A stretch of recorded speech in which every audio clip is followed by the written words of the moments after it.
സംസ്ഥാന secretary PM മാർഷോ ഉൾപ്പെടെയുള്ള SFI നേതാക്കൾ കാലിക്കറ്റ് സർവകലാശാല ക്യാമ്പസിൽ തമ്പടിച്ച് ആവിഷ്കരിച്ച തന്ത്രങ്ങളൊന്നും ഫലം കണ്ടില്ല. 7 വർഷത്തിനു ശേഷം KSU MSF മുന്നണി കാലിക്കറ്റ് സർവകലാശാല ക്യാമ്പസിൽ വിജയക്കൊടി നാട്ടി.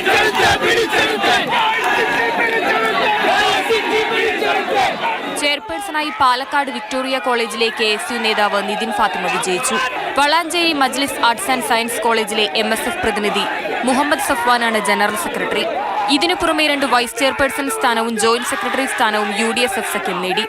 SFIയുടെ വിദ്യാർത്ഥി വിരുദ്ധ നിലപാടുകൾക്കെതിരെ കേരളത്തിലെ വിദ്യാർത്ഥികൾ വിധി എഴുതിയതായിട്ട് ഇതിന്റെ വിജയത്തെ ഞങ്ങൾ നോക്കിക്കാണുകയാണ്. കാലിക്കറ്റ് സർവകലാശാലയിലെ മഹാഭൂരിപക്ഷ വിദ്യാർത്ഥികളും മൃഗീയ ഭൂരിപക്ഷത്തിന് MSFനെയും KSUവിനെയും തിരഞ്ഞെടുത്തിരിക്കുന്നു എന്നത് ഈ ഗവൺമെന്റിനെതിരെ വിദ്യാർത്ഥികൾ വിധി എഴുതാൻ തയ്യാറായിരിക്കുന്നു എന്നതിനെ പാലക്കാട്, തൃശൂർ, വയനാട് ജില്ലാ എക്സിക്യൂട്ടീവ് സ്ഥാനം SFI നേടിയപ്പോൾ മലപ്പുറം, കോഴിക്കോട് ജില്ലകൾ UDSF പിടിച്ചു.